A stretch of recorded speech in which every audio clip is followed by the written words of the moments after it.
books.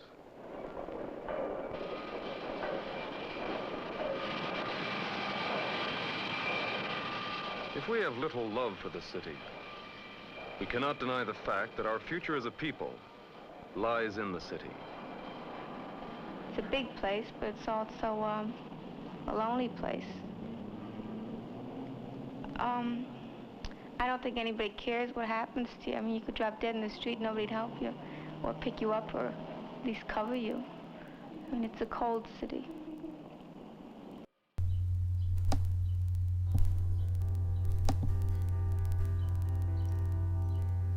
Hello, welcome.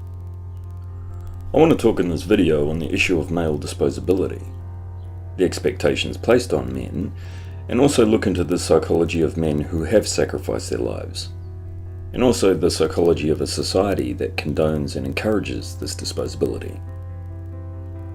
A few years ago, a man named Austin Hemmings was stabbed to death in my hometown.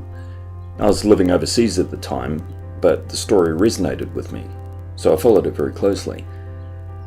So Austin Hemmings, he was a family man. Yeah, he had a few children, he had a wife, and just worked a 9-to-5 job. He was about 160 pounds soaking wet. He'd never been in a fight in his life. And he intervened on behalf of a woman who was arguing with another man. Now, he'd never met this woman before, but he was simply going home after a day at the office, and this woman called to him, asking for his assistance. And the other man, he wasn't being physical with her, but he was displaying a good deal of anger, and he's being confrontational. But Austin stepped between them both. He asked, "What's going on here?" The other man replied, he said, "None of your business, go away." And Austin replied, "I'm sorry, I can't do that." And they began to argue. And after about a minute, the man pulled out a knife. And Austin turned to the woman beside him and said, "Run." And she ran to the elevator and finally managed to get away. But the man took the knife and stabbed Austin to death. He stabbed him through the chest. His lung was punctured and he died choking on his own blood. It was a very brutal death. And the man that stabbed him he'd recently been released from an Australian jail for stabbing his ex-girlfriend to death in the same manner. He'd stabbed her through the throat and through the chest repeatedly. That sentence was reduced to manslaughter, and he'd been deported back to his home country. This was just a few months before this happened. And he'd also stabbed numerous other people during the years and served time for those offences. So he had a very long history of repeated serious assaults and murders. A point of fact, he should never have been allowed back out on the street. He was a menace. But the thing is that no one I speak to in my hometown has any idea who Austin Hemmings is. Now, he was stabbed to death. He died in a pool of his own blood on a city street, defending a woman he never met. Now, he made the ultimate sacrifice, and his children are now without a father. But no one blinked an eye. And his family was given a Medal of Bravery in his honour, so his death was recognised. But his name is lost on the general public. And I'd actually met Austin a few years before through mutual friends. I'd only spoken to him very briefly, but he was just one of those people, and you could tell. He didn't have a bad bone in his body. He was very intelligent, he was very articulate, obviously loved his family. He was just a good man. But I look at the messages we receive in society, and it seems everything is geared toward feeding a culture of female entitlement, at the same time pushing a culture of male shaming and stereotypes. Whenever something is reported in the media, the question is never, how will men be affected by this? Or how will men become more empowered as a result of this? Those questions are never extended to men, but they're always the first question asked in regards to females. And it's an interesting hypocrisy. On the one hand, women are they're helpless victims with the minds of children, and on the other hand, they're royalty, entitled to privileges at the expense of men. And the media and the government feed this hypocrisy, ensuring the negative stereotypes of males are kept alive and well. I mean, but if you honestly look at it, male disposability has served us very well in the past. But with the advent of technology, there's no need. No need for men to be dying at the rates they're dying today. And a man, he's under no obligation to further the species. He's under no obligation to sacrifice his life simply because of his anatomy. And, contrary to what a lot of people do say, there's no such thing as a natural male biological drive to be disposable. It's socially induced. Because I don't believe there's any man who wants to die unless he's suicidal. Or who wants to work in unsafe conditions where he could be maimed or killed at any moment. And the mentality of a man that does would be one that has been socially conditioned to view his life as worthless, or that his death would serve a higher purpose. And of course, women and the government and private corporations, they expect this of men. And male disposability is par for the course, so when a man chooses not to adhere to it, he's a coward, or not a viable candidate for mate selection, or for employment. But women have equality. But it's equality without the expectation of responsibility. And there's no reciprocation on the part of women to male sacrifice. Concepts like love, devotion, being supportive, they're concepts that women rarely adhere to. And women feel entitled to act with condescension and indifference towards men. And it's encouraged by the media. And so much so that women equate this indifference and entitlement with female empowerment. And honestly, if there was any form of social contract between men and women, that contract is now null and void. Women have broken and manipulated that contract in order to empower themselves and marginalize men. But if you think about it, men's sense of morality and a woman's sense are two entirely different beasts. Feminism has eroded the concept of male chivalry to where a woman can never be held accountable. All her actions are excused. And where male sacrifice only benefits a system that oppresses men, while women, the government, and private enterprise, they reap the rewards. Because men need to ask themselves, where's the payoff? Why would any man wish to be a slave to women who care nothing for him? Who are propped up by a government that sees your contributions as nothing less than that of a disposable utility? I mean, really ask yourself, are women of today worth it? Because when one party walks away from the table, men have to do the same. Else, what are you? And if men are waiting for women to repay their chivalry, sorry to say, but they're shit out of luck, because it ain't happening. So men, they need to define male value through a new gender identity, one that isn't defined by women, and that isn't adhered to out of fear of shaming. A man who defines himself as a complete man, he's a free man, and anything short of this is servitude. And that change in consciousness is essential for there to be any societal change. I mean, political reforms mean nothing without first a widespread shift in perception. And chivalry is male disposability. And really, I mean, what's the equivalent for women? Where's their sense of protection for men? There is none. And they have Big Daddy government to look out for them.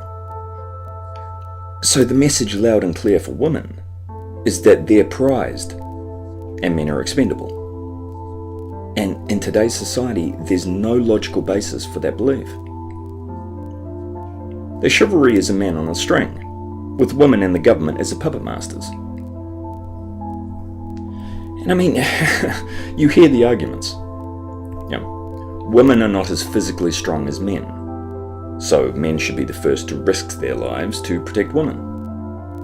Well, Austin Hemmings was 160 pounds soaking wet, and he knew from the rage that that man with the knife was exhibiting, and from his physical size, that there was no way he could win in a fight. Yet he intervened without hesitation. So, physical size wasn't an issue in this case. But I mean, the vast majority of women would never do this for a man. They've been conditioned not to. So, I mean, what's the message that men hear? You know, men have been indoctrinated to not value their own life, and to see it essentially secondary to the immediate needs of a female. You know, that a real man sacrifices himself for a woman, regardless of who that woman is, or what she's done, or how she views him. Now, he sees himself as less than a female. Yeah, and in turn, I mean, men are expected to take care of everyone, and themselves. And a man who doesn't, isn't a real man, and of course, in turn, isn't worthy of help himself. So, it's an endless cycle. But really, honestly, I mean, who wants to see a man suffer? You know, not that it would upset people, but rather I think that they'd find themselves not wanting to accept it exists. You know, they'll just avert their eyes. So there's a definite benchmark for men. And those who don't embrace the stereotypes and prostrate before women, they're not seen as viable men. You know, they're fed the same messages: they won't get laid, they won't get married, they won't father children, they'll die alone. Chivalry is social control. And Austin, I mean, he sacrificed his life. You know, because of social conditioning, he didn't even hesitate. But if we reverse genders and a woman had sacrificed her life for him, that woman would make headlines all over the world. And I'd also imagine the question on everyone's lips would be why? Why did she sacrifice her life for a man? I mean, male disposability, it's enforced by social conditioning, and it thrives solely on the basis that male suffering is not important. So we're conditioned not to care. So really, what is a man's value? Ultimately, it's his disposability. It's his willingness to forgo his rights as a human being. But true male empowerment is the rejection of this expectation. And we've been fed the lie that male rights was handed to men on a plate. But men's rights have always gone hand in hand with huge responsibilities. And women were given these and more, minus the responsibilities. I mean, feminists and politicians and the media, they skew this obvious fact by stating that male disposability is actually a sign of male privilege. That men who work dangerous jobs, privileged. You know, men who die on the battlefield, or men who work stressful jobs and never see their children, they're privileged. You know, the list goes on. And because most CEOs are not women, women are somehow being oppressed. You know, of course, that's without taking into account the sacrifices that come with that position. You know, or that female firefighters are the minority, rather than accepting the fact that women don't want to sacrifice their lives, you know, running into a burning building. So really, feminists only scratch the surface, because if they dig any deeper, male disposability will become readily apparent. So the signpost for women is always oppression and victim status, never truth. Society thrives on male disposability. And women have options that men don't. You know, there's no expectation for a woman to lay her life on the line for a paycheck.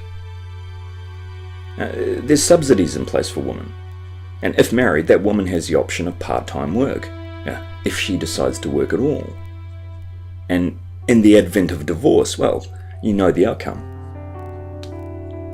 And yes, I mean, a man is entitled to work any job that he pleases, yet that choice needs to be made consciously, rather than as a result of social conditioning, or shaming, or indoctrination. And there's no acknowledgement of male sacrifice in society, past that of nameless statistics or empty medals. But what's focused on instead are male stereotypes and feminist propaganda. So, women are apparently oppressed if they're housewives, but somehow it's ludicrous to suggest that a man in a dangerous job, providing for his family, is marginalized. But when you discuss it, you hear the comments. Patriarchy is damaging to males too. But it's a deflection. Male disposability is only raised in a discussion so it can be swept aside. And blame will always be placed on men. No, he knew the risks, but he still took the job. No, men run the government. No, so it's all men's fault. No, sorry. But social conditioning is never factored into it. The lack of viable options for men is never factored into it. And men who die are not only expected to sacrifice their lives, but once they do, they're blamed, or they're denigrated for it. No one wants to think about that faceless, nameless utility. And the fact that women get men to do all the work for them, it doesn't mean women get to avoid taking an equal share of the responsibility. So this belief that women are innocent, blameless victims in an evil patriarchy is ridiculous. And the fact that women are not outraged as being portrayed as feeble infants says a lot about their character. And it makes me laugh that the example used by women in regards to chivalry is always when a man opens a door for a woman. And that's no mistake. What's never used is the 343 firemen who died on 9/11 running into the towers when everyone else was running out. What's never mentioned is men sacrificing their basic human rights when they enter into contractual obligations with women. So feminists, they want women to have all the rights of men, and for men to be burdened with all the responsibility. At the same time ensuring that women have all the privileges and rights men don't have. So I hear it. The question is always, why don't men fight for their rights? That if men wanted to change things, well, they would. Except any man that does give voice to the prejudices that men face, they're attacked by feminists. They're attacked by the media, and by other men especially. His masculinity is questioned. He's deemed weak. He's seen as a beta chump. He's outcast. He's not a viable candidate for employment. You could choke on the hypocrisy. Combined with all the systematic bias and all the media and political propaganda, well, the truth is distorted. And he who controls the information controls the world. And indoctrination, it's far-reaching. And until the majority side with male rights in terms of perception and social consciousness, then men and boys will continue to be deemed disposable. But in order for that shift to happen, people will have to care about men and boys. So we're all responsible. Anyway, that's all from me today, but thank you for your time. I hope you enjoyed this video, and I will be making more videos moving forward. Thanks again.